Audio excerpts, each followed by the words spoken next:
पिछली सरकार ने झीरम का सच लाने का किया था दावा। विजय शर्मा ने यह कहा, सरकार सत्ता में आई लेकिन सबूतों पर कार्रवाई नहीं की गई। विजय शर्मा ने कहा, बाद में संबंधित मंत्री और अधिकारी अपने पद पर नहीं रहे। संसाधन रहते हुए कांग्रेस सरकार ने कार्रवाई क्यों नहीं की?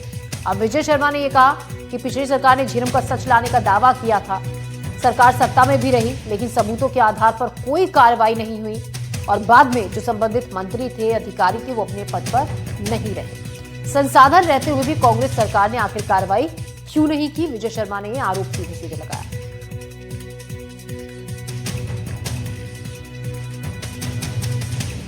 सर, कल जेपी नड्डा आए थे और जिस तरीके का बयान सामने आया है कि 2013 में झीरम घाटी में कांग्रेस के ही लोगों का हाथ होगा, मतलब हाथ हो सकता है क्योंकि आंतरिक लोग जो उसमें हैं वही जानकारी पहुंचाते थे। सर, इस बात की क्या जांच भी करेंगे?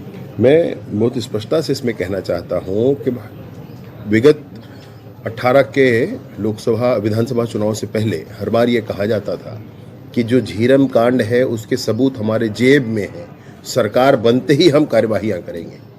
क्यों न की कार्यवाही? सरकार बन गई, 5 साल निकाल लिया, संबंधित लोग मंत्री और मुख्यमंत्री रह गए, लेकिन उन्होंने वो अपने जेब से निकाला नहीं उसको। तो जेब से क्यों नहीं निकाला? क्या कारण था?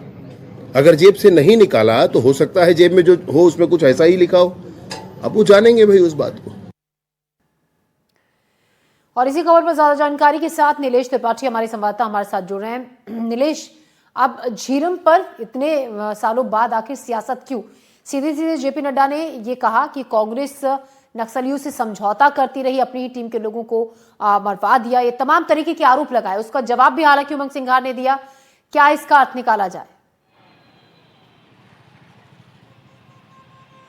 देखिए, जो झीरम को लेकर जो सियासत एक बार फिर से शुरू हुई है, कल जांजगीर में जब जेपी नड्डा ने बयान दिया उसके बाद फिर से उस पर बहस चालू हो गई। लेकिन इसमें बहुत टेक्निकली जैसा अगर समझे तो झीरम कांड को लेकर ये बिल्कुल सच है कि कांग्रेस जब विपक्ष में थी 2013 से लेकर 18 के बीच में लगातार कई बार उनके बड़े नेता, खुद मुख्यमंत्री भूपेश बघेल जो बाद में मुख्यमंत्री बने, उस समय प्रदेश अध्यक्ष थे कांग्रेस के, वो भी बार बार कहते रहे कि झीरम घाटी से जुड़े जो सबूत हैं वो उनके पास हैं, लेकिन वो किस फोरम पर दिखाएं, कहां पर ले जाएं, इसलिए उनको मौका दिया जाए। लेकिन जब सरकार बनी उसके बाद, जैसा कि विजय शर्मा ने कहा कि सरकार बनी और जब उनके पास सबूत थी तो उसको क्यों नहीं पेश किया गया, उसको भी एक टेक्निकल पहलू ये बता दें कि जब एसआईटी गठित की गई थी भूपेश बघेल की सरकार बनने के बाद झीरम घाटी मामले में, और वो एसआईटी अपनी जाँच शुरू की तो उन्होंने जी जी नीलेश, तो देखिए सवाल यही उठ रहा है।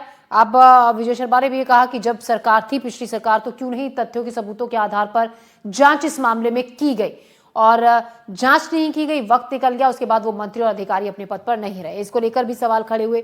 जिस तरह जेपी नड्डा ने भी जांजगीर चांपा में एक कार्यक्रम के दौरान सीधे सीधे आरोप कांग्रेस पर लगाया। नीलेश हमारे सहयोगी हमारे साथ बने हुए हैं। जी नीलेश,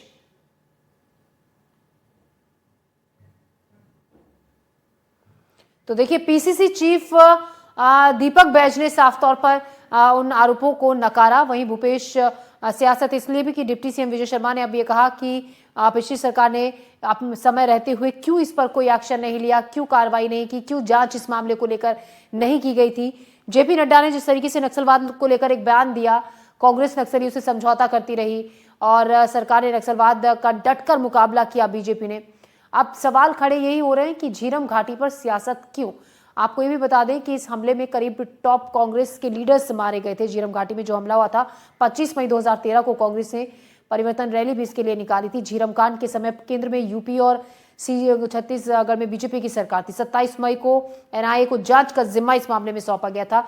नीलेश हमारे सहयोगी लगातार इस पर हम तक जानकारी पहुंचा रहे हैं। जी नीलेश। जी बिल्कुल, जो जिस चीज़ को मैं कह रहा था कि जब भूपेश बघेल की सरकार बनी तो उन्होंने एक एसआईटी गठित की थी झीरम घाटी मामले में जांच के लिए। एसआईटी ने जांच भी शुरू की, लेकिन जब उन्होंने उससे संबंधित फाइल जिसकी जांच चल रही थी एनआईए से जब मांगा तो एनआईए इस मामले में कोर्ट में गई थी कि ऐसे किसी भी घटना के लिए जाँच के जिम्मा जो होता है वो एनआईए के पास होता है, और एनआईए ऑलरेडी इस पर जाँच चल रही है और करीब 5 साल तक ये मामला कोर्ट में चलता रहा। विधानसभा चुनाव 2023 होने के बाद और परिणाम घोषित होने से पहले कोर्ट का एक जरूर फैसला आया था कि अब राज्य पुलिस जो चाहे इस पे कार्रवाई या जांच कर सकती है। ये बात हुई थी जब विधानसभा चुनाव 2023 के हो चुके थे और परिणाम घोषित नहीं हुआ था। लेकिन उसके बाद जब परिणाम घोषित हुआ तो सरकार छत्तीसगढ़ में बदल गई, भूपेश बघेल अब मुख्यमंत्री नहीं रहे, यानी कि राज्य की पुलिस जो है ये जांच कर सकती है। ये बात जब कोर्ट से अनुमति मिली तब तक भूपेश बघेल की सरकार जा चुकी। जी नीलेश, बहुत शुक्रिया आपका जानकारी के लिए। हमारे सहयोगी नीलेश त्रिपाठी हमें जानकारी इस मामले को लेकर दे रहे थे कि किस तरीके से इस मामले में इतने उतार चढ़ाव देखे गए, काफी बार जांच की बात भी उठी लेकिन कुछ भी नहीं हुआ। आपको बता दें छत्तीसगढ़ में झीरम घाटी कांड पर सियासत तेज हो गई है। बीजेपी अध्यक्ष जेपी नड्डा का बयान आया, बड़ा बयान। नक्सलवाद को लेकर कांग्रेस पर जेपी नड्डा ने हमला बोला। कांग्रेस में जेपी नड्डा ने कहा कि नक्सलवाद से समझौता किया, अपने लोगों को मरवाने में लगे हुए थे। जेपी नड्डा ने यह आरोप लगाया। जेपी नड्डा के बयान के बाद दीपक बैज की भी प्रतिक्रिया आई और उन्होंने ये साफ साफ कहा। कांग्रेस प्रदेश अध्यक्ष ने बयान पर उन्होंने आपत्ति जताई और कहा शहीदों के परिवार से माफी मांगे जेपी नड्डा।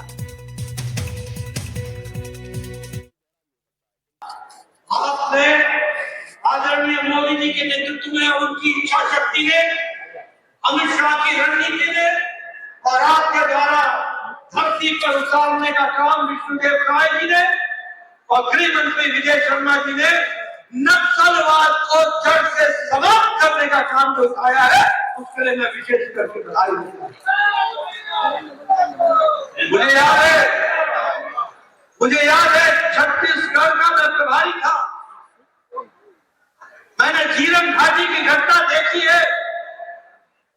आज मैं बड़े जिम्मेवारी के साथ कहना चाहता हूं, झीरम घाटी की घटना की जानकारी और अंदर की खबर कोई और नहीं दे रहा था, उनके बीच के लोग ही अपने लोगों को मरवाने के लिए लगे हुए थे और नक्सलवाद से संपर्क कर रहे थे।